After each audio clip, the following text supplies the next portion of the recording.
Welcome everyone to another episode of For the Fans podcast. We're happy to be here. McKay's feeling a little under the weather, so if you hear any coughing, just kind of ignore it. He's fighting through something. I'm using a different microphone just to make sure that I'm not like you're not talking and all of a sudden you're. We're going to avoid that as much as possible, but yes, I am dealing with the flu right now, and I missed work today, but I'm not missing this podcast. So Dedication right there. And Oh, I yeah. want to say, with Wildcard was fun. I think this is like the first time in a decade the Patriots have not only like been in a wildcard, but lost in the wildcard as well. I love how that's the first thing that you bring up. I had a feeling you would. No, here's the thing. I'm not trying to hit on Patriots, but like it feels like everything is changing now. Like the pieces are in motion now. The Patriots dynasty is starting to crumble away and starting to fall apart. They lost in the wild card round against the Titans, which I will be honest. Even though I said I wanted the Titans to win, I did not want the Titans to win. I do not like the Tennessee Titans, which is weird because like I don't have anything personally against the Patriots. I have against the fan base more so. But I wanted the Patriots to win, and that felt weird for me because I haven't wanted the Patriots to win in a long time. But that happened, and yeah, it was a good weekend for football. I just really love how, in this case, I'll say 3 of the 4 games. I don't want to say this for the case of the Seahawks and Eagles game, but I will say that 3 of the 4 games were not predictable. There was stuff that happened that you were kind of thinking to yourself, "Whoa, that just happened." And I think that really made it for a very interesting weekend. It's going to make for a lot of great, interesting conversation as we go through what we have to talk about, Shane. But I think before we actually jump into the games, a little side tangent here, something that we should talk about is all these coaching changes that have happened. Oh, yes. Lots of coaching changes. Which, by the way, before we get into the official changes, just some rumors that I've been hearing. I've been scrolling through. There's been a rumor that Bill Belichick isn't super connected with the New England Patriots and might want to go somewhere else. That would be interesting. That's what I was saying. I was like, Bill's leaving. I'm like, Bill might leave the Patriots. I'm like, okay, that's weird. Like, if the Patriots lose both Brady and Belichick, oh man, we could see a fall from the Patriots dynasty pretty fast if that were to happen. If both things happened in this offseason, that would be insane. Well, sounds a lot like when the Golden State Warriors lost Klay Thompson and Kevin Durant. I know I use the parallel of the Warriors a lot with the Patriots, but there were 2 teams that have been very, I guess you could say, overpowering during this last decade, where it's kind of like now we're kind of like, there's a change coming. Oh, this is so great. I'm looking forward to it. Yeah, I'm just waiting to see. Because I actually like the Raiders. I'm just waiting to see all of the people that were diehard Patriots fans slowly start to drift away and become diehard Ravens fans. Because I think the Ravens might be the next top dog. Oh, I thought you said Raiders, and I was like, Shane, Yeah, the Raiders! I was like, what are you smoking, dude? I understand they're going to Vegas and all, but no! Oh, man. No, the Ravens, the Baltimore Ravens, I can honestly see them being the next big dogs around. It's possible. Or everyone becomes a Chiefs fan. I could see that one, too. Oh, yeah. But let's talk about the coaching changes a little bit. We got a little of a side tangent from our side tangent, but go ahead with the coaching changes. All right, just stuff that we need to bring up a little bit has been the coaching changes that we have seen all within the NFC. First of all, earlier we talked about how Ron Rivera was fired from being the head coach at the Carolina Panthers. And now there's going to be Matt Rule, the coach from Baylor. He is now going to be coaching the Panthers. I don't really know if there's so much that I want to go in depth with that. We haven't really seen any of Rule's how he's going to work within the NFL. I mean, yes, Baylor did have a pretty good season in college football, but I still feel like it's a completely different dynamic now, so we'll have to see what happens. Another one that I feel like we don't need to talk about too much is Washington, who took Ron Rivera from the Panthers after he was fired, and they made him their head coach. We'll have to see what Rivera can do there, especially with Washington players. I don't know if there's not too much happening there, so I'm wondering what Rivera is going to be able to concoct there. The 2 that I found very interesting, Shane, I think the 2 that we want to talk about is, of course, the Patriots wide receiver coach is going to be the head coach for the New York Giants. Yep. That one, we'll get into that one second, but I think the one we should talk about first is former Packers head coach Mike McCarthy, the one that Aaron Rodgers was like, nope, you're out of here, bro. I don't want to work with you anymore. He had this entire season pretty much to just study, reflect, try and come up with some new plays. I don't know, whatever. And now he's the head coach for the Dallas Cowboys. And I think, so, with the Patriots wide receiver coach going, I forget his name, but going to the Giants, like, the main elite level player I think the Giants have right now is Saquon Barkley. Yes. However, with Mike McCarthy being a proven head coach, going to the Cowboys, where they have Ezekiel Elliott, they have Amari Cooper, like, they have some pretty solid pieces, as much as we hate to say it sometimes, because who likes being a Cowboys fan? Nobody. But they have some, I see a lot of big pieces coming in for the Dallas Cowboys. My only issue with that, Shane, this is an issue for a lot of people, that they including Cowboys fans, the thought is, McCarthy, really? And the reason why is because Mike McCarthy has often been described as old-fashioned. He's behind the times, kind of a dinosaur when it comes to NFL head coaching. And Dallas has been looking to have someone who can kind of revamp their system, be able to, kind of work with Dak Prescott, work with Ezekiel Elliott, have something new and fresh in there. And in the mindset of a lot of people, it is Mike McCarthy. He's basically Jason Garrett all over again. Except without clapping.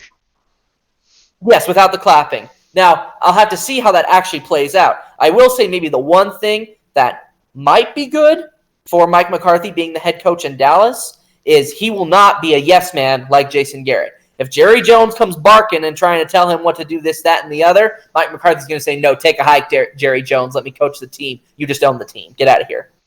Yeah, it will definitely be an interesting dynamic going on in Dallas. As far as the other coach, Joe Judge, who's the wide receivers coach for the Patriots, now the head coach for the New York Giants.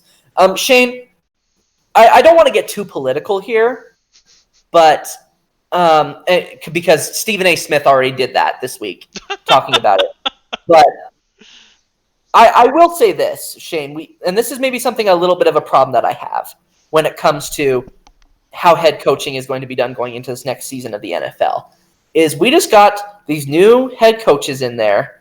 I'll exclude Ron Rivera, but in the case of, we get someone from college, Matt Rule, who's in there. We have someone like Cliff Kingsbury down in Arizona, who is an So when he was in college, he didn't have a winning record. You have Mike McCarthy, and then now you have this Joe Judge guy who was he's never been an offensive coordinator. He's just a wide receivers coach for the New England Patriots. And yes, he worked with Belichick.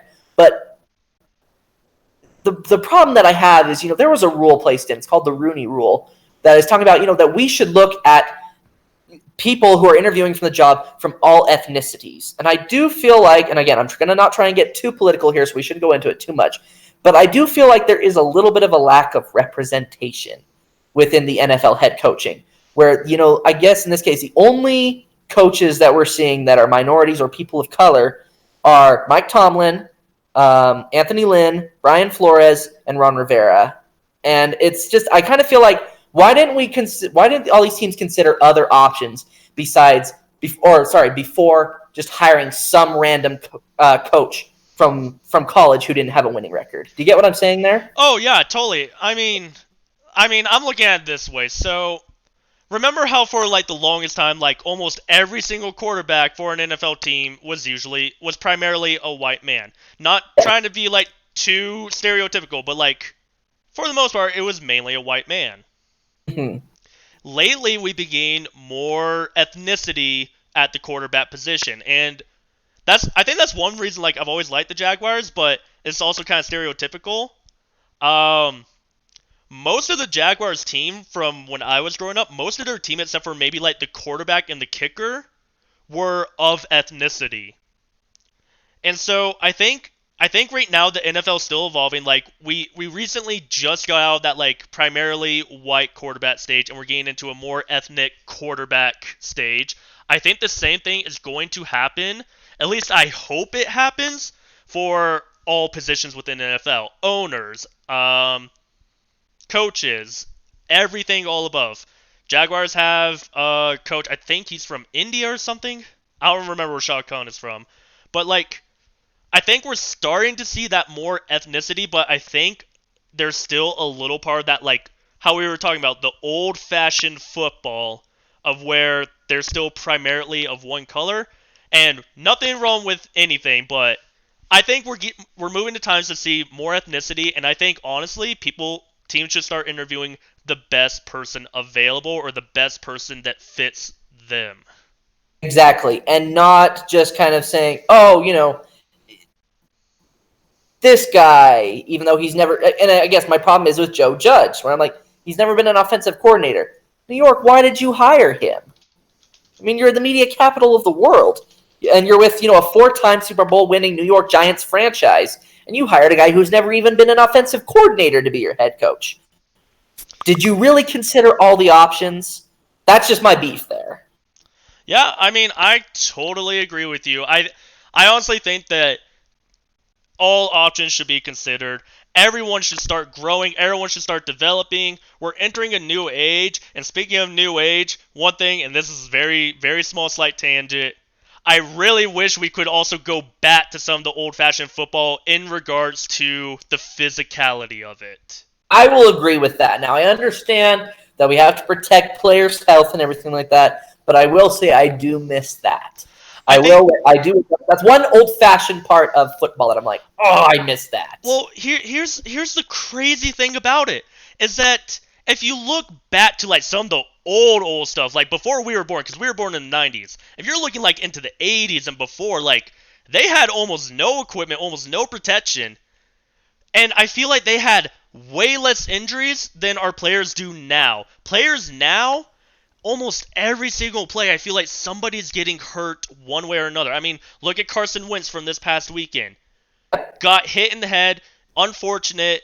Eagles went out, and in all honesty, like when they make a lot of the new rules, a lot of the players feel very awkward with the way that they are supposed to handle their situation. For defense, when they're trying to make a tackle, they have to tackle very awkwardly now, and most of the time they're ending up injuring themselves, trying not to injure the other person. Most defensive players and quarterbacks, no less, hate the roughing the passer rule. They do.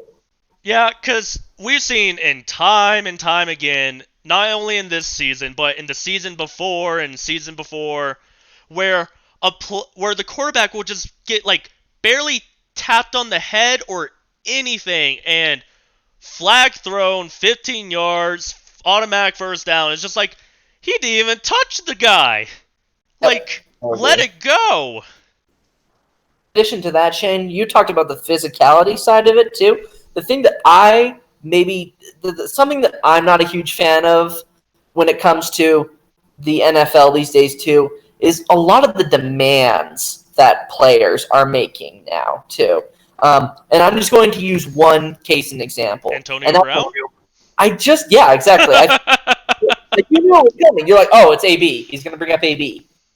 I just feel like in AB's case, he made a stink whenever he could just to get what he wanted. And he's still, I guess, trying to get what he wanted by filing these grievances against the Patriots and against the Raiders. And going back and forth between, yes, he wants to play in the NFL, no, he doesn't. And I just wish it would kind of go back to the way of where I guess football was less political and less, and players were less me, and more the team. I miss those days where the players were all about the team and all about the game. And I mean, we're having some conversations with my parents are actually watching this, so hi, Mom and Dad. They're talking about like with the physicality of it, of like how players will fall before getting hit. We've seen this in many sports before. We've seen it in basketball where players won't even get touched and they'll just flop to the ground acting in pain. Same with soccer players. They'll flop to the ground acting in pain. And the second that flag is thrown up or that penalty card is shown, the player immediately gets up, walks off, everything's fine, no problem at all. I know they do it in basketball too. Cough, cough, James Harden. Excuse me. Thing is, I still love football. And I don't think anything's going to change that unless football just turns into something that is no longer football, period. I don't think that would ever happen. But it's starting to turn into sports like basketball and soccer where part of the game is now becoming how well can you act like you're injured so that you can get a penalty called in behalf of your team. I agree. Because I've even seen some teams, like they're playing, 2 guys are injured, 1 on each team. 1 player's like seriously injured and not moving. The other one's just like holding his leg or something. And he sees that the player's like literally almost unconscious, not moving at all. He immediately gets up to go check to see if that dude is okay. I'm like, you're not even hurt. Yep. I agree. I think... And again, you mentioned this earlier, but hopefully, as the game continues to evolve, maybe we will see some changes or some things will go back to the way they were. I just really hope in this case it doesn't continue to get worse. I think some things that have evolved in the league have been for better, but some things have been for worse. And I really just hope that eventually we can kind of find that balance. And I think we'll talk about that a little bit more, but let's start diving into this because we want to get through a lot of stuff today, and we're already about 20 minutes in talking about coaching and penalties and all that. So, true, and there's quite a bit. There's quite a bit that we have to cover today. So yeah, let's do this. So we're gonna move on into this. So let's start with the first game, Bills versus Texans, which I just want to point out. Pat on our bats, we are amazing. You said. Because I thought this was going to happen too. We predicted that this game would go into overtime. You said 31-24 overtime Texans. I said 2017 Texans. Final score 22-19 Texans. Wow, we were pretty good with this. You're right. And I remember listening back to the podcast from last week where I said, Shane, I'm going to make the bold prediction and that this is going to go in overtime. And you said, yes, I can see that. And I got the part right where I said it's going to go into overtime. But then you also said, hey, in overtime, this is going to go back and forth, and the Texans are going to win on a field goal, which is exactly what happened. I just want to say, we're starting to turn into Tony Romo a little bit. I think we need have a meeting with him, literally just sit down and be like, okay, so all 3 of us can predict the future. What's happening next? I don't want to hang out with Tony Romo. He's a Cowboys. Hey, he's the only time in the past 20 years that a Cowboy has been in the playoffs. It's true. This is very true. Anyway, but there are some things that we just want to highlight a little bit from this game. Shane, I think the most interesting thing that came out of this game was that for the first half, the Bills were just making a mockery of the Texans. It looked like last year when Andrew Luck and the Colts did this to the Texans in their own stadium. And I was thinking, repeat itself here. And then all of a sudden, we see that sack that J.J. Watt makes. And then momentum gets shifted. The Texans get going, leading all the way up to the point where, for the rest of the second half, it's the Texans who are winning this game. And then we get into overtime with that Bills field goal. And, that last play before the field goal, did you see Deshaun Watson take off 2 defenders? Oh, I think I just gotten home from something, turned the game on, I was like, oh, I'm catching the last little bit of this, and then all of a sudden I'm like, oh, this game's going into overtime. Look at my wife, I'm like, I'm sorry, but I'm watching this, because this is in overtime, it's the playoffs, it's the Texans and the Bills, this is big. Mm-hmm. Start going back and forth. Watson, he is not only hit once, he is hit twice. He's kind of sandwiched, spins off, rolls onto the outside, throws the bomb, it's caught, sets up for a very easy field goal, which they come out, get the job done, and call it a day. And great win by the Texans. Great to see them take over in overtime. You and I had both predicted the Texans to win. We were a little worried there at the very beginning with the Bills, just, totally taking it to them. I think the only thing that I would want to say with this game, Shane, is, of course, congratulations to the Houston Texans. They're going to be moving on to face the Chiefs in the divisional round. Yes, But they are. but and we'll go into this more, so maybe I shouldn't say it too much right now. But I think we'll talk about this in our For the Fun topic. We need to discuss things that the Bills can do to improve, because although it was kind of cool to see them do pretty well throughout the season and get into a wild card spot, they still have not been able to win a playoff game.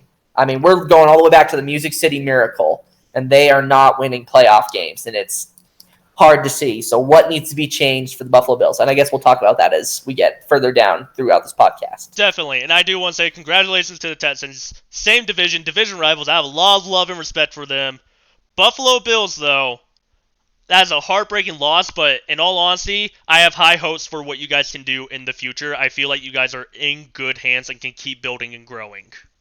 For sure. And one thing I will say just about the Texans too, when you were saying congratulations, Shane, can we take this For the Fans podcast moment to do a little quick few second admiration of J.J. Watt and just how amazing that dude is. Keeps coming back from injuries and everything.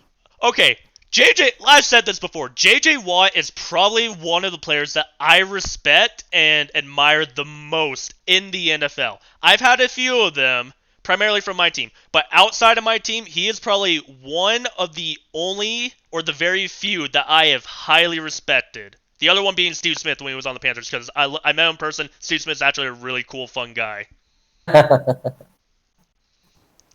Yeah, J.J. Watt, man, that guy is awesome. Constantly giving to charity, constantly being there for his team, always in support. Even when he was injured, like if you checked Twitter and like you followed football or anything, he was constantly saying, he's like, look at that, and he's like cheering on his team from Twitter at home while injured. Oh yeah. Yeah, he's awesome. Lot of love and respect for him, but let's move on from J.J. Watt. Amazing man. So, Patriots versus Titans. Patriots versus Titans. As everybody knows, Patriots lost, which was a shocker for everybody. First time in, I think, over a decade, Patriots had not been in the divisional round of the playoffs. They've been knocked out of the wild card. Crazy game. So we predicted real quick. You said 31-28 Patriots. I said 27-24 Titans. Final score was 20-13 Titans. There's only a few things that I want to go in with this, Shane. One of those things is we kind of want to talk a little bit about the Brady and Belichick future with the Patriots. And, in the last playoff game, I said something along the lines of, oh, this will be Brady's last playoff game with the Patriots. I don't know if that's necessarily true just yet. Maybe I'll still stick by that prediction. But it is going to be interesting to see in this offseason if Tom Brady will continue to remain with the New England Patriots or if he will go to another team. He's for sure not retiring, but he is going to either stay with the Patriots or go to another team as their QB. And it's a very interesting situation. If another team gets Tom Brady, they'll have a strong, not even necessarily like the strongest quarterback on the roster, but they would have the strongest, most experienced, most accoladed quarterback in the NFL, helping out whoever their current quarterback is, helping them learn, helping them progress. And if he stays, here's my other side to that. If he stays with the Patriots, he's going to bring in, I feel like he's still going to bring in a lot of money for the Patriots because I think he sells the most jerseys almost out of everybody in the NFL total, let alone the Patriot Stadium. Almost everybody's wearing a Brady jersey. True. But let's talk into the interesting stuff with the game. Fairly close game. I think a lot of people were surprised that the Patriots lost. Do you think the Titans should stick with Ryan Tannehill as their quarterback? Yeah, that's still TBD in my mind because, and this just touches on another point that we have here, Shane, is it wasn't Ryan Tannehill who shined in that game against the Patriots. It was Derrick Henry who did. Very much so. To their victory. If anything, if you want to nominate another player besides Derrick Henry, it's not Ryan Tannehill. Maybe it's Logan Ryan who caught that pick six from Brady to seal the game. Which I only have one thing with that, but I'll let you finish real quick. I mean, that's really all I have to say as far as that goes. I mean, because, how do I put this? We'll need to see if Ryan Tannehill can still continue to be that kind of dominant quarterback for the Titans. I will say that they will probably stick with him in some way, because I don't think the Titans will necessarily draft another QB, but I also don't think they're going to stick with Marcus Mariota. I think he's going to go to another team this next year. Oh, yeah, I definitely agree that Mariota's gone. And with the ending of the Titans-Patriots game, the only thing I want to say is, it's cool that you got the pit sits and all, but my thing as a head coach would have been like, go down at the 1, time them out, we'll be done, don't have to risk a Brady miracle even with 30 seconds left on the clock, because we've seen crazy things like that happen from other quarterbacks, and Brady is one of the best. It's true. But it worked out for them in the end. They got the win. Derrick Henry, dominant. We also, excuse me, gosh. We also want to talk about the need for more receivers in New England. What are your thoughts on it? Because I feel like this is more of a you thing. You feel that they need stronger receivers. I feel like a lot of fans are like, they need better receivers. I personally feel like they have good receivers. I think Brady's just on a decline. Oh, and see, I'm going to say it's the receivers. You haven't seen anything really impressive from players like Dorsett or Burkett or James White, where I feel like with them at this point, they're the ones who are dropping it more so than Brady is. Now you have other ones in this case, other receivers.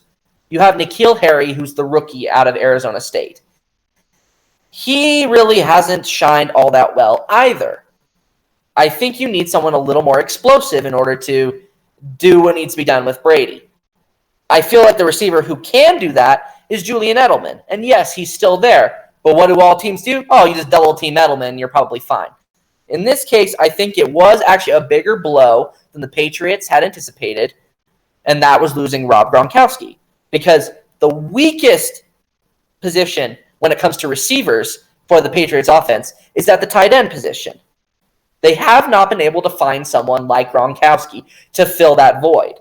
And because of that, it might have thrown Brady a little bit out of his element. So what I'm thinking is when draft time comes around or when the offseason with free agency, New England needs to focus, and we'll talk about this in our For the Fun topic, New England needs to focus on getting specifically tight ends.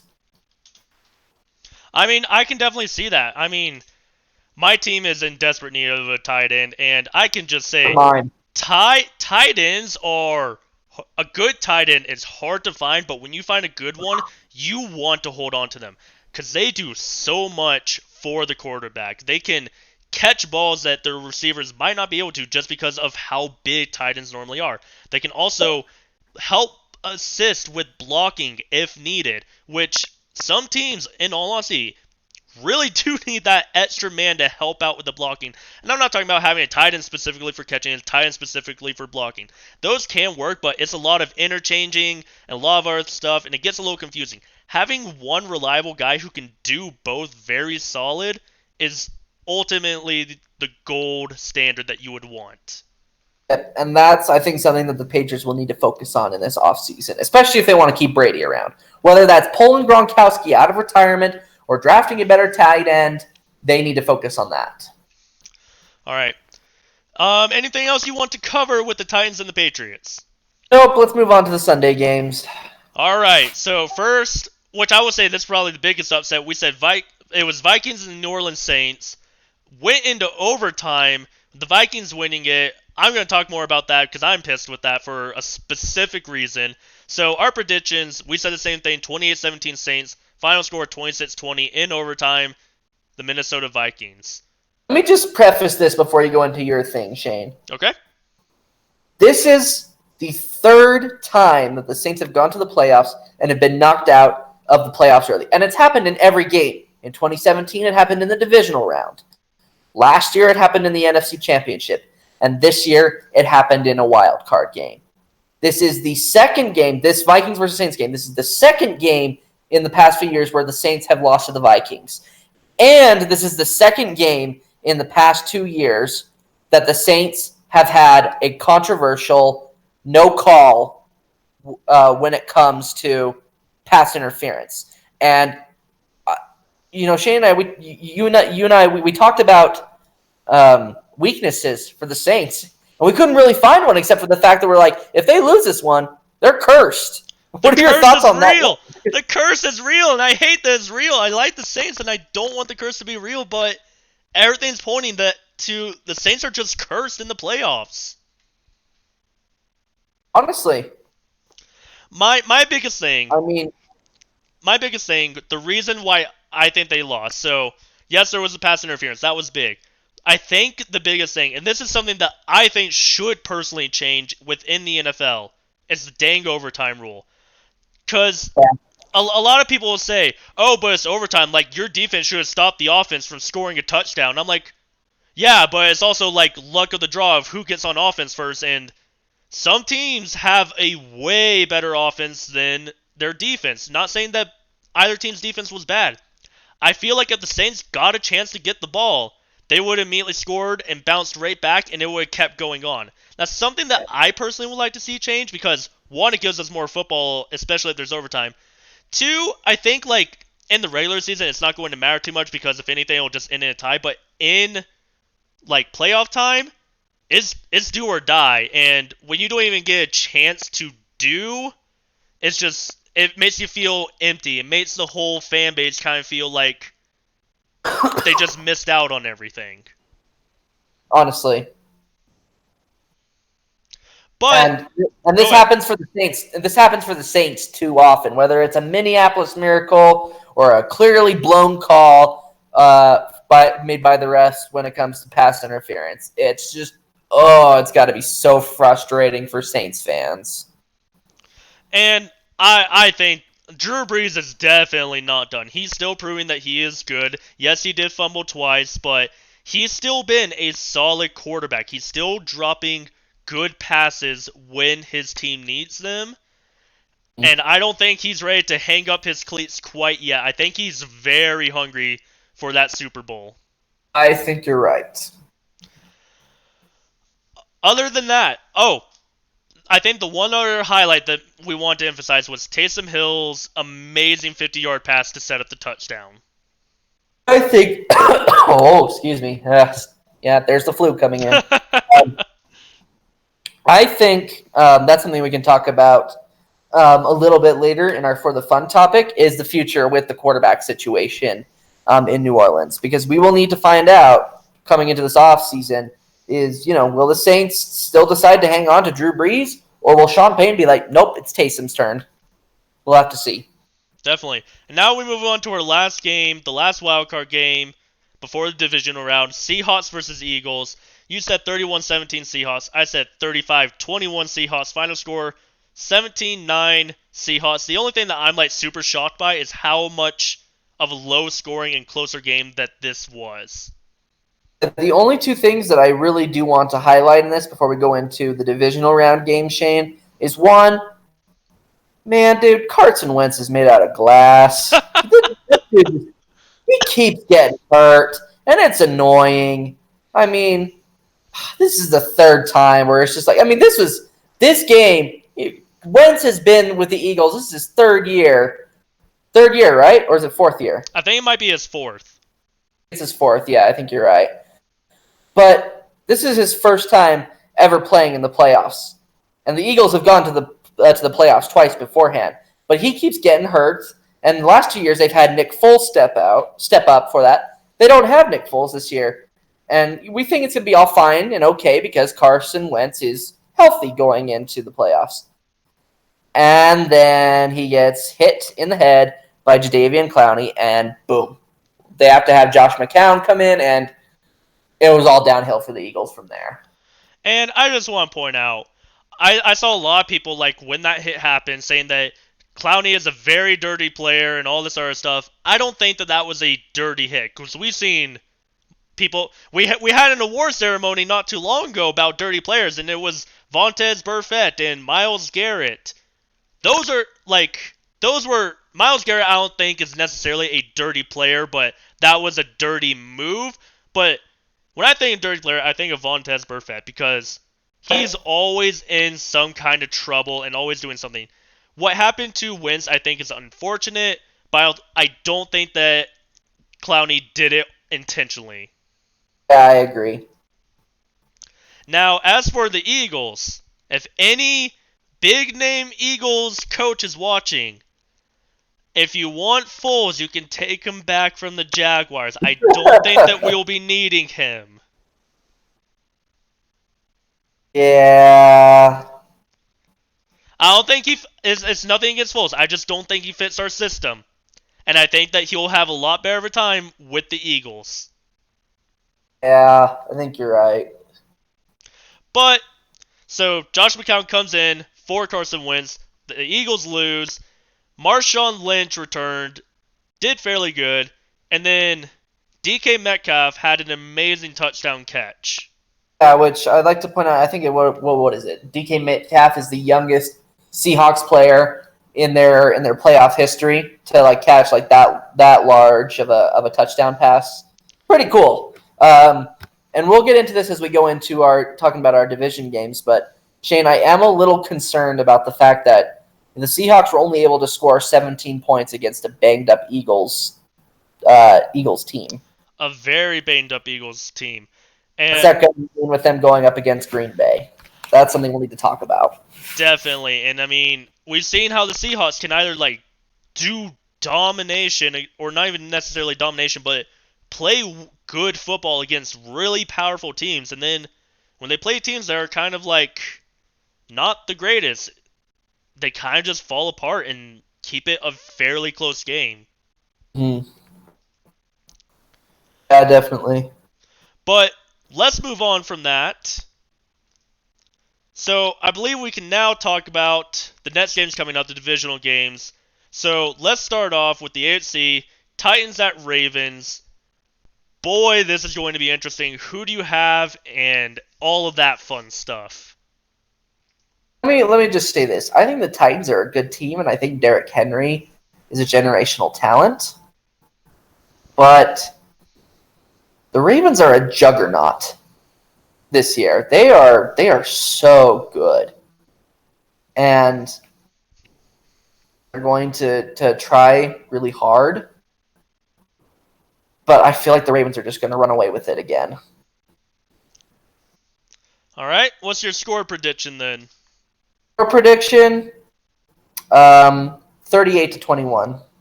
Okay. Now, I'll agree with you. Titans are not that bad of a team, but they did not do that well this season until Ryan Tannehill. Ryan Tannehill has been a very good breath of air for them, and Derrick Henry has been very dominant for them. But like you said, the Ravens are a juggernaut, and it is going to take a lot of big plays from the Titans in order to stop this juggernaut. And I gotta say, I don't see many ways that the Titans can win this, so I'm gonna say Ravens are gonna win. Final score being 32-17. All right, and then on the other side of the AFC, we have the Texans and the Chiefs.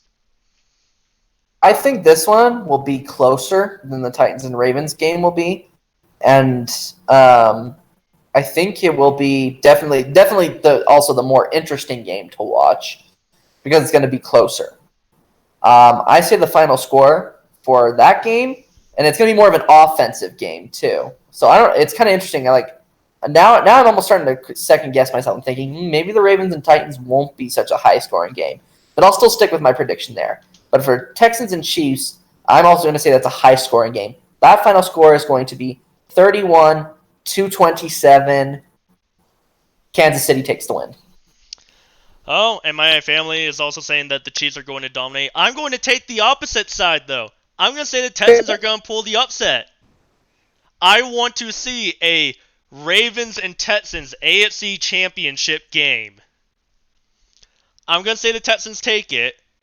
It's going to be very, very close. I'm going to say the final score is going to be 28-25. Okay. I feel like it could be a good game to watch. I would not be surprised if that game does go into overtime. I wouldn't be surprised if that one did either. So I'm going to make a prediction. I'm going to say it's going to go into overtime. Let's see it happen. All right. All right. On to the NFC. We have Vikings at the 49ers. So, it's going to be interesting, Shane. You probably already know. You're like, oh, no, you're going to pick the Vikings, aren't you? Me? Because I said, oh, this is going to be interesting. And I feel like on the others, I almost felt like I gave you this feeling of, oh, McKay's going to pick the Vikings, isn't he? No, because the only reason I'm saying I think you're going to pick the 49ers is because you've been saying that you're going to see the 49ers in the Super Bowl. And guess what? I'm going to go with the Vikings on this. Whoa! Okay, I want to hear about this. Just have a feeling about this Vikings team. I feel like they really proved their worth when it comes to playing the Saints, and I feel like they could do the same against the 49ers. I think it's going to be a close game again, and that final score is going to be 24-20, with the Vikings taking it. Okay. Now, I will say, having looked a little bit at the 49ers past this season, I feel like they do well against teams that they are preparing against or that have been good, but teams that kind of fall under the radar, they kind of lose their cool a little bit. I think that they might have been preparing a lot more for the New Orleans Saints to come out with the win on this one, and now they might have to be scrambling for the Vikings. I think this is going to be close. I'm going to say the 49ers are going to barely take it out. I'm going to say the final score is going to be... Let's see here. I'm going to say it's going to be 23-24. Okay, wow. Matter of 1 point. All right. All right, Seahawks versus Packers. It's being played in Lambeau. I'm fairly certain.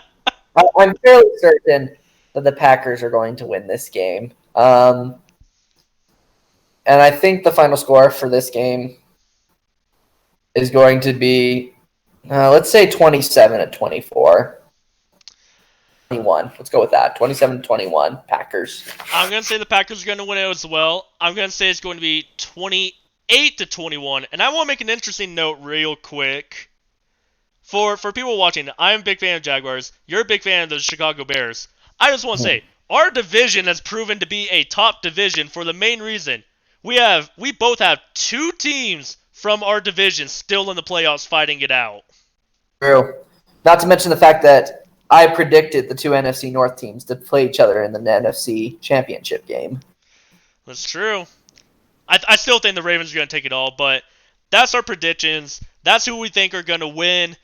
Let's move on to all of the fun stuff for all of the things we have to talk about. Oh, yes. I think something we need to go over really quickly, though, before we go into our For the Fun, though, is, last week we discussed all of the strengths and weaknesses of each team. We only need to do that with the 4-bye teams in this go-around. But let's just hash through it really quickly before we go into our For the Fun topic. This is probably a no-brainer, but the Ravens' greatest strength is probably Lamar Jackson. And their greatest weakness? Probably if Melvin Ingram, their running back, is still injured. Oh, yep. I'll agree with you on that. I feel like the Ravens are still dominant. Titans' biggest strength, I would say, is probably Derrick Henry. Well, we already last week, though, remember? Yeah, that's true. This is more just for the bye teams. Ah, got it. That's right. Bye teams. Chiefs, biggest strength, Patrick Mahomes. Oh, yeah, easily. Greatest weakness, their defense struggles against the rush. That's what I was going to say. Their defense has been known to struggle against the rush. 49ers? Biggest strength? I would probably say that their biggest strength might be their defensive line. I think you're right. I think that thing will hold strong. Biggest Their biggest weakness, on the other hand. Jimmy G is doing good on offense, but I feel like he needs to stay consistent. And if he's not consistent, then we're going to have a problem. Consistency is key, and right now, I'll agree with you. I don't think he's the most consistent quarterback at the helm right now. I think as far as all the bye teams go, he's the he's the most inconsistent. Excuse me, the most inconsistent of the 4 quarterbacks for that have emerged from the bye teams. Yeah, I'll agree with you on that. Packers biggest strength. Aaron Rodgers. Biggest weakness, on the other hand. And it comes back to consistency. I feel like their defense is inconsistent. Yeah, we've seen it in times before. Defense just drops everything and just lets the offensive run against them. Yep. Anyway, now we've covered that. That will just kind of give us a little bit of an idea of what we can look forward to as far as how those teams go up against our other 4 teams that are going to be advancing on them from the wild card weekend into the divisional round.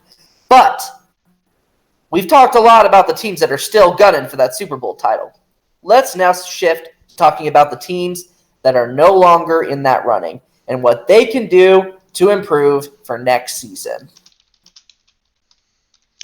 Definitely. So, who do you want to start off with as we talk about the non-playoff teams trying to improve? Well, we always start with the AFC East, don't we? That's true. Feel like that's how most things start us, with the AFC East. Yep. So let's start in that division. We talked about earlier. Let's start with the Patriots. We talked about they need to sign more receivers to help Tom Brady, particularly at tight end. We've already discussed that a little bit. They need to fix that. So whether that's, as I said before, getting Gronk out of retirement or drafting some better tight ends or signing them in free agency, that needs to happen if they want to keep Tom Brady and if they want to continue to establish their dominance, not only not only in the AFC East, but also in the National Football League. In addition to that, I feel like they need to make sure their defense is as dominant next year as it was this year. Yeah, I feel like the Patriots, their defense was one of the main things that carried them out through this season. And if it falters and they don't have their offensive pieces in play, I honestly think we could see a bad Patriots season next year. Yep, I agree. Buffalo Bills. What can they do to improve? I think something is Josh Allen needs to continue to improve. And I understand, this is only his second year. But I feel like there are some changes that he has to make in order to really take that next step as a professional quarterback. I think he needs to get a little bit better about not crumbling under pressure, make some more accurate reads, and not just throw the football out there, that sort of thing. Yeah, I'll agree with you. But I think that he is one of those players that will develop with time. And I think another thing that would benefit with him improving is that if they get another explosive receiver for him to utilize. Definitely. And the one that I specifically have in mind is from my college team, Arizona State University. I feel like they could profit. The Bills could profit because I feel like he might come up in the draft probably by the time the Bills are getting around to make their draft pick. But I feel like Brandon Ayuk, who's been a phenomenal wide receiver for Arizona State this year, very explosive, very talented punt returner too, might I add. He would be helpful in helping the Buffalo Bills have one more explosive receiver for Josh Allen to throw to. Without a doubt. Let's move on to the New York Jets. What do you think? Oh, this feels weird to say, but Le'Veon Bell was not as explosive as I thought he would be behind the Jets line. And I think that became a big factor in how their season played out. He was not the effective, dominant player that I think everyone expected him to be, or that at least the Jets expected him to be to carry them further into this season. Yeah, and I think they need to, in this case, let him go or make better use of him next year. If they let him go, get another running back or get some better offensive weapons for Sam Darnold. If you keep him around, use him more. Another thing, too, though, is for Sam Darnold, you need to improve that offensive line so he doesn't keep getting sacked. Yeah, you need a good line if you want to succeed in the NFL, especially with how pass-heavy the game has become. Without a decent line, you're not going to be able to be a good player in this league. You need to give him time to make accurate reads, otherwise Sam Darnold is going to keep throwing to ghosts. You just had to bring up his seeing ghosts thing, didn't you? I did. Anything else you think the New York Jets may need? Maybe a new kicker. Maybe a new kicker. Yep. All right, Miami Dolphins. I think this is where things could get a little bit interesting. So, go ahead. I was just going to say, because they have a good amount of draft hits right now. They have a lot of capital that, in lack of a better term, they need to capitalize on their capital, because if they waste everything that they've gotten from trading away some of their good players, it's going to feel like they are at the bottom all over again. Yeah, definitely. But what do you think they need to improve on? Well, I mean, they could draft a quarterback, but the thing is like, I don't know. I don't think Ryan Fitzpatrick's that bad. So it's almost a thing of, okay, maybe keep him around as a backup, or make him the starting quarterback while they cultivate a rookie quarterback's talents. In this case, I would say let's draft a quarterback for the Miami Dolphins. And it seems like they're probably going to take Tua Tagovailoa out of Alabama because he did announce that he was going into the NFL. Now, I just want to raise an interesting point. So, the Dolphins did trade to obtain Josh Rosen from the Arizona Cardinals. We haven't seen much of him. Are you thinking that they should just scrap the Josh Rosen project, get a rookie quarterback, have him be mentored under Fitzpatrick, and learn the game, and then come in and start dominating for them?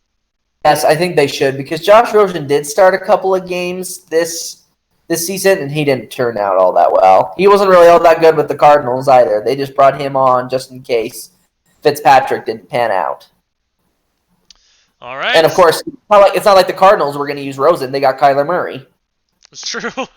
They did grab Kyler Murray.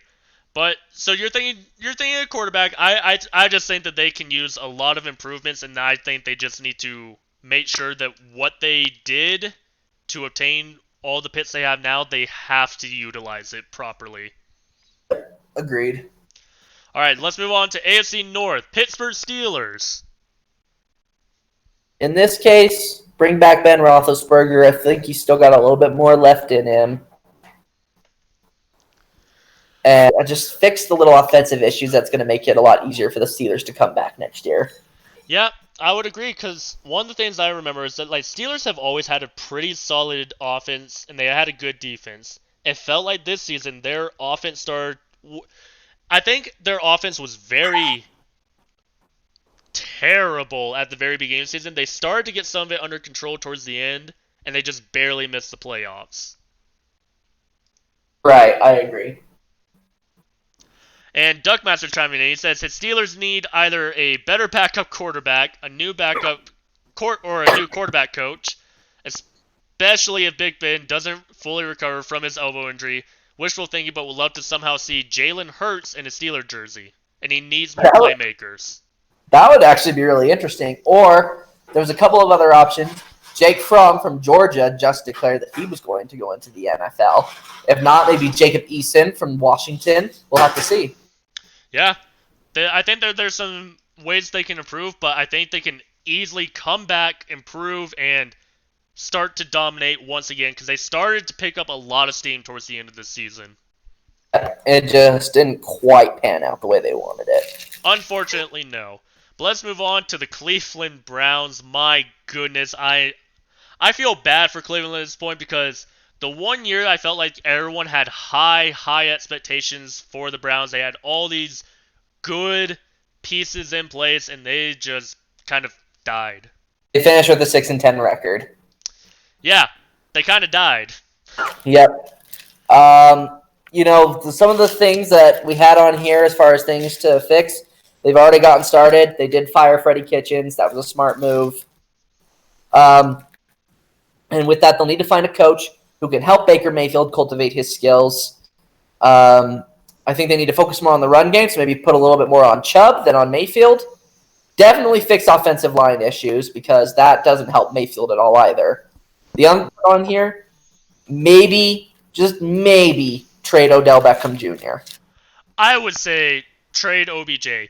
The main reason I would say to trade him, they fought to get him in Cleveland because they wanted another dominant receiver because they had Jarvis Landry. Yep. When he got to Cleveland, they barely threw the ball to him, and he was even like, he's like, throw the ball to me, like I'm open, give me the ball, and they. I understand that he had a little bit of an injury, but you're right. Still, it wasn't. I feel like they could have. I understand too that, yeah, besides being injured, they probably did a lot of double teaming on him. But man, he got so few opportunities to catch that ball. He did. And here's the other thing. Even towards the end of the Browns season, this is the other reason why I say they should trade OBJ away. Towards the end of the Browns season, he was going around to teams after their game. He's like, hey, come and get me. I want out of Cleveland. Supposedly. Not saying that's 100% true. But that's the rumor that was going around. He said this to quite a few teams that were going to the playoffs or were close to getting to the playoffs. Yep. It's true. So I think it'd be better for the Browns if they just part ways with him, even though he has an enormous amount of talent. Just to bring back old wounds for me, Jalen Ramsey has a lot of talent, wanted out of Jacksonville so bad, and it became best for everyone involved to let him go to another team. I think that's the case with OBJ, where he doesn't want to be there, and when someone doesn't want to be there, it's harder for them to play to what you expect them to be playing at. Definitely. Oh, sorry. Throat got a little dry. Let's move on to the Cincinnati Bengals. There's really not all that much that we need to discuss with this because really, in all honesty, Shane, the Bengals need to fix everything about their team. Yeah, kind of coming in the last place here. Starting with the quarterback, I mean, it looks like they're going to take Joe Burrow as their QB, but I think they need to improve the whole offense, fix up everything there, whether that's trading AJ Green or something. Just things need to be fixed there. Otherwise, Joe Burrow getting him picked, it's going to be a waste because he's going to have no protection. Yeah, I'll agree with you. Like, if you're going to get a good quarterback, you need good protection as well. So, yep. Let's move on to the AFC West then. Let's start with the now Vegas Raiders. That feels weird to say. It does. Yeah. For them, I feel like if they want to see Derek Carr improve at all, they're going to need to bring in some quarterback competition for him. Really? So you're thinking bring in competition for their starter? Yeah, possibly. And you know who might possibly work for that? Is Andy Dalton. What if Andy Dalton were to compete with Derek Carr for the starting job? Just, as a little bit of an extra push. I feel like they're going to do the same thing in Chicago with Mitchell Trubisky. I mean, I can definitely see that. Andy Dalton, like I've said this before, I don't think Andy Dalton is that terrible of a quarterback. Not saying that he's one of the best, but he could definitely come in and bring in some competition. Although it's going to be weird seeing him, like if he does go to the Raiders, it's going to be weird seeing him in that black and silver instead of the orange, because this sounds really bad. But I always found it funny that the Bengals had a ginger for a quarterback because his whole demeanor, I literally just looked at him like Bengals quarterback, easy, done. Yeah, so it'll be interesting seeing that for sure. But other than that, they could probably get a few more good receivers because they got rid of Amari Cooper, who was probably their best receiver on the team. So bring in a few more weapons for them, they should be good. Definitely. All right, so the LA Chargers. This is where I think things could get interesting. I And the thing that we put down here is the possibility of moving on from Phillip Rivers and Melvin Gordon. More specifically, Phillip Rivers. Okay. Because, I don't know, I just really feel like, Rivers has played his last game in, sorry, not San Diego, Los Angeles. Holy, wow. Yeah. No, trust me, it's still hard to say. Even Charger fans are wanting them back in San Diego instead of LA. Yeah. But the question is, at that point, it's like, okay, where does Phillip Rivers go? But, I mean, that's something we can talk about as the offseason goes along. But that could be something that maybe needs to change for Los Angeles. I don't think they're going to have Phillip Rivers any longer, and they need to make those changes on offense in order to accommodate that. Yeah, they need to find another strong quarterback. Maybe Andy Dalton. Maybe. I'm gonna shop Andy Dalton around with everybody because I feel like he could fit in a lot more places than he does with the Bengals right now. Yeah, possibly. All right, so last team in the NFC West we're going to talk about, Denver Broncos. What do you think they can do to improve? Now, Joe Flacco clearly didn't work out, so let's get rid of him. And then at that point, too, either draft another quarterback or help Drew Lock cultivate his skills as a QB. That's something I think that needs to work there, too, as well as improving that defense. Make it look like the defense that won Super Bowl 50. With Peyton Manning, who... I'm only saying this because Peyton Manning said it himself. He did not do that much during that game. He didn't. That was the defense. But I think Drew Lock does have a lot of potential and could be a good future for the Denver Broncos as long as John Elway doesn't get rid of him. Yeah, and that's what we don't know. John Elway's a bit of a wild card there. But I'll agree with you. AFC South, Indianapolis Colts, they got to get rid of... I loved Adam Vinatieri growing up, but his time's done. I think it's time that they move on from him.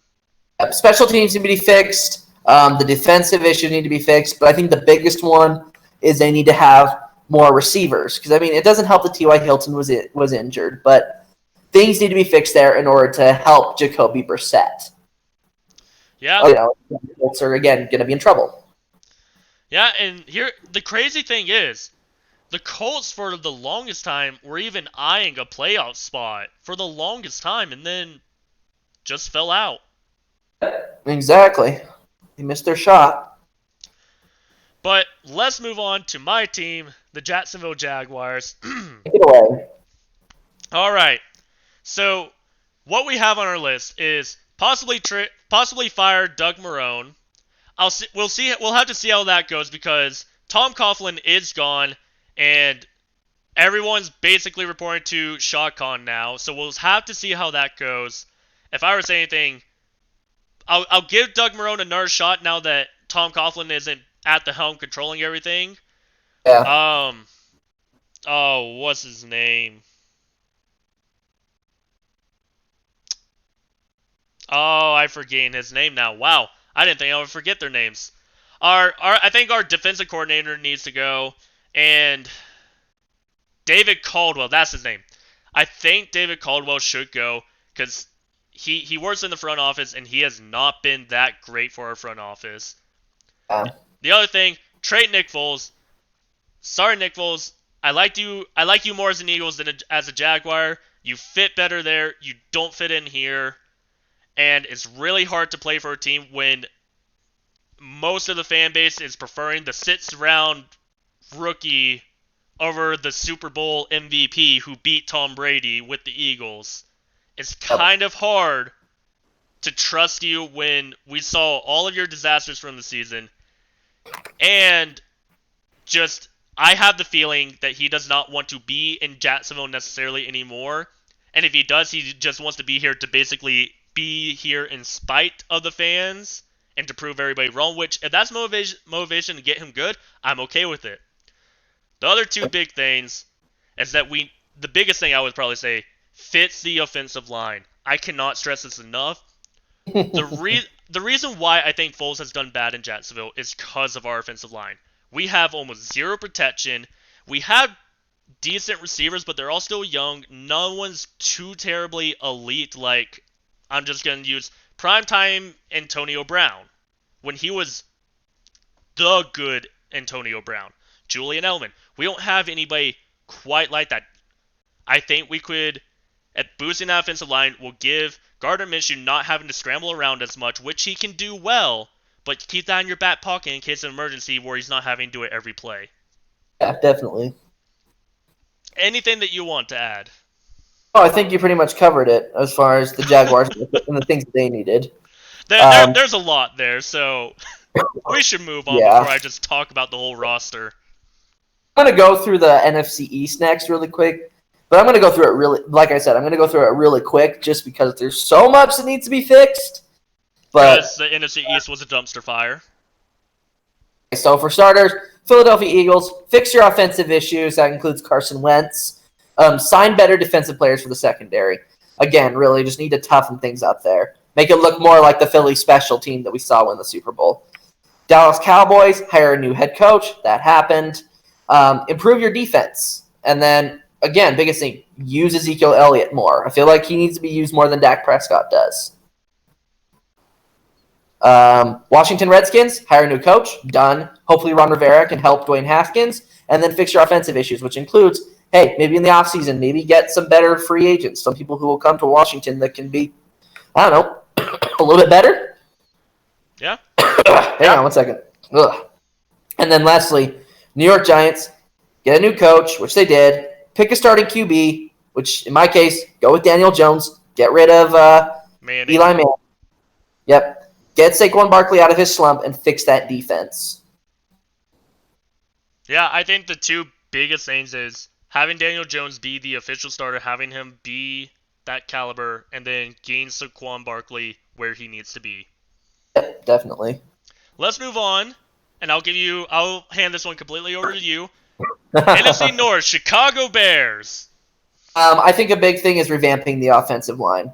Something just that some Trubisky has a lot more protection in. I feel like our offensive line has not been really all that good the past little while. Another big thing is signing better offensive weapons. Allen Robinson is really good. Yeah, and he was a Jaguar, I know. You know what? Taylor Gabriel and Anthony Miller have their moments, but you need someone else in there too. You need someone more explosive, like we said. And lastly, possibly bringing in quarterback competition for Mitch Trubisky. I know we've mentioned Andy Dalton before, but maybe in this case, maybe Marcus Mariota. Really? I'm not saying I want him to start over Trubisky. I'm just saying let's put him or Andy Dalton in there, someone really to just give Trubisky that extra push. Well, I think you're forgetting one other quarterback who we have talked about, Cam Newton. If he leaves Carolina. I mean, he has said that he wants to go to Chicago. He has, but I feel like Ryan Pace has too much at stake with Trubisky. If he says move over Trubisky, because if Cam Newton is going to come to Chicago, Cam Newton is going to be the starting quarterback. You know what I mean? Oh, yeah. And then Ryan Pace at that point, basically, all that he's invested in with Trubisky goes out the window, and then at that point, his job's at stake. I don't feel like Ryan Pace as a general manager is going to do that. Okay. Unfortunately, I don't think Cam Newton is going to come to Chicago. That'd be great if he did, but it probably won't happen. And instead, we will probably get some, at least from what we've seen right now, some mediocre quarterback like Mariota or Dalton. But some competition's better than none, and that's Exactly. the important thing to remember. Oh, speaking of which, are you excited to watch the Mitch Bowl this weekend of the Texans versus the Chiefs? Stop. Stop. Shane, I'm sick. Why are you picking on me when I'm sick? I gotta kick you while you're down. Yeah, no kidding. Woo! Trust me, I know your feeling. I have Leonard Fournette. I'm okay with him, but I would love Deshaun Watson or Patrick Mahomes. Yeah, no kidding. But are you good with your Chicago Bears? Yeah, I think I'm good. Man, dude, kicking me while I'm down. I'm literally sitting here with an ice pack on my head because I got a fever. And you're just bashing into me, man.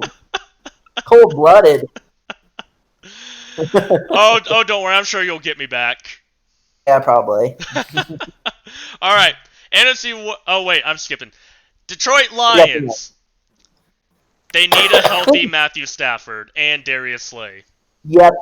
Those are the two big ones where it's like you need to have those guys in if they want to be any good. And then, again, the biggest thing, fixing that defense. That was the biggest struggle. They could not win games because the defense just kept letting offenses through. Yep. All right, let's move on to the NFC West with the LA Rams. You know, it's interesting. I put here at one point I said sign more offensive players and upgrade special teams. I don't even really know if it's that anymore. I think the biggest thing that they need to fix there is the last thing that we have put down here. More Gurley and less Goff. Yep. Yeah. I'll agree with you. I mean, Todd Gurley I feel like has been underutilized and Jared Goff has been overutilized. Because I think I saw like a stat that was like one game this season, because I think he was on my fantasy team at some point and then I got rid of him. I think he threw like 50 plus passes in a game, and I think he barely or maybe not even completed half of them. Yeah, I think you're right. So, I mean, if you're throwing, like, let's just say you throw 52 passes a game, if you aren't even connecting with 26 of them, you need to change something, have your running back take the ball a little bit more, and give your quarterback more time to relax his nerves. Yeah, definitely. All right, Arizona Cardinals. How can they improve? Need to actually have a defense. Yeah, they definitely could use a defense to bolster them, and they need some weapons for Kyler Murray to be effective. Yes, definitely. Another thing, too, that might be helpful is having more offensive weapons for Kyler Murray. Yeah. I mean, it's going to be hard for that young quarterback to really do anything if he doesn't have any of the tools to do anything with. Yep, absolutely. I think if he's going to progress, they need to give him a little bit more to work with. All right. So let's move on to the NFC South with the New Orleans Saints. I think the first thing, too, is maybe find another receiver in addition to Michael Thomas, someone who's going to be really explosive just like him. But that's not even really the big thing, Shane. I think the big thing, which we talked about earlier, was we need to determine that quarterback situation. Is it Drew Brees? Is it Teddy Bridgewater? Is it Taysom Hill? They need to kind of figure out where they stand with that. Are they going to have Drew Brees move aside and let Taysom Hill take the reins? Are they going to keep Teddy Bridgewater around? I just feel like they can't have all three anymore. I mean, I'll agree that they should not have all three. And they shouldn't have all three and not make it to the Super Bowl. Oh, yeah. Now, here's what I will say, and here's to be my interesting take on this. Keep Brees as a starter. Keep Hill in there to keep being that Swiss Army knife, because I feel like if Hill becomes that starting quarterback, they're going to lose that Swiss Army knife, which makes him such a deadly weapon in the first place. What I will say, and so you were talking about how they need another receiver in addition to Michael Thomas. Maybe shop around Teddy Bridgewater to a team that who has a fairly good receiver, but is in dire need of a quarterback. I think you're right. For example, we talked about the Cincinnati Bengals. What if, and I'm just saying what if, they traded Bridgewater for AJ Green? They could do that, and that might not be a bad idea if they want to use Bridgewater as the starting quarterback for a while before they unleash Joe Burrow. Yeah, and it would give Joe Burrow somebody to sit behind and learn a little bit of the NFL from, someone who's been on a successful team and who has been able to do things on this team. Yep. I think it could be a win for everybody in the long run, but let's move on to the Atlanta Falcons. One of the things that we had put down for the Falcons was to fire Dan Quinn. They're actually going to stick around with him. If that's the case, get a better edge rusher for the defense, and then upgrade that offensive line so Matt Ryan stops getting sacked. Yeah, Matt Ryan got hit a ton behind that line. Yeah. And when you're not an agile quarterback, you're literally just going to sit there and take hits as long as your line keeps letting people through. Exactly. All right, Tampa Bay Buccaneers, some things that they can improve on. Trade Jameis Winston, which ironically I think he was the league leader for pass yards, but he also had like 50 touchdowns and 50 interceptions, something crazy where it's like he had an insane amount of touchdowns and interceptions this season, despite being the Definitely passing yard leader, had 50 touchdowns and 50 interceptions. which is insane. Yeah, it is. I think they need to fix something there. I think the craziest part isn't the 50 touchdowns, 50 interceptions. That I don't find super crazy. I think the craziest part is how did he become the league's yard passing leader? How did he accomplish that? Honestly, He is literally the best worst quarterback in the NFL. He can't be good, but he is. But he can't be bad, but he is. he just wants to eat that W, Shane. Just wants to eat a W. But bringing some quarterback competition and improve their defense would definitely help the Tampa Bay Buccaneers succeed in the future. All right, Carolina Definitely. Panthers, final team, hire a new coach, which they have done. I forget who they hired. I think it was somebody already like on the team. I think it might have been like. No. What No, was that? it was Matt Rule from Baylor. Got it. Matt Rule from Baylor. And the other thing we said is that they can possibly trade Cam Newton and sign more offensive weapons. Yep. We'll have to see what happens as far as Cam Newton goes. But yeah, definitely signing more offensive weapons would be helpful. Depending on who the quarterback's going to be, if it is Cam Newton, if it is Kyle Allen. And I know that Christian McCaffrey's still very good, but because obviously even with McCaffrey, things aren't quite working there. McCaffrey can't be the only one pulling the wagon. Exactly. But I think that about wraps up our For the Fun topic of this week. So, we're getting close to the end of the season. I think we should discuss this with everybody. With it being close to the end of the season, we are still going to be doing the podcast. And as you may have noticed, we did the podcast on Wednesdays. Schedules have changed, so the podcast is now going to be Wednesdays, same time, different day. It'll just work better for now. It may change again in the future, but we'll keep you guys updated. The other thing is that when it's off season, everything kind of dies down. Meaning this podcast is going to die down, but it's still going to be going. Instead of doing it every single week, we're going to be doing it every other week. Yeah, exactly. Me and McKay kind of discussed it where it's more of every other week we'll give everybody time to relax. It'll give us time to relax, and it'll allow us to get more information around the NFL about things that are happening because it's going to be a lot slower. So we need to basically dig around and find a little bit more to discuss with it being the off season. Exactly, and we can't do it every single week, but we can do it every other week because there'll still be stuff to bring up. Without a doubt. The other thing that I want to point out, and McKay, I talked to you this right before we started this podcast.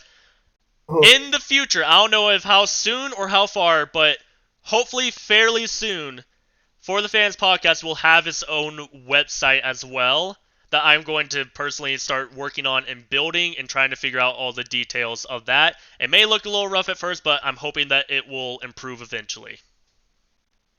Yeah, that'll be cool. But, McKay, is there anything else that you want to tell our lovely viewers who are here with us, our lovely fans who are here with us? Usually I make some sort of snide comment about the Cowboys, but I'm going to leave them alone tonight because I think at this point, guys, I need to go to bed. I mean, I think we can say the Cowboys are giving you a big enough headache as it is. Yeah, in addition to my sickness that I have here. Holy. But, as always, guys, tell your friends.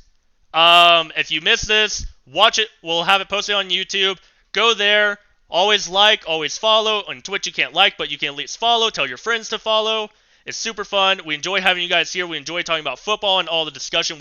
I really loved the discussion we had tonight. We had a lot of discussion going on. It was really fun to enjoy everyone's opinions, see everyone's sides, and to go off of what everyone is thinking and how everyone is feeling about the NFL. But other than that, I think McKay's going to take care of his headache and get some rest. Definitely. Well, as always, have a nice night, guys, and hold your loved ones and make sure they're not Cowboys fans because nobody wants Exactly. Exactly. that. All right, have a nice night, everybody.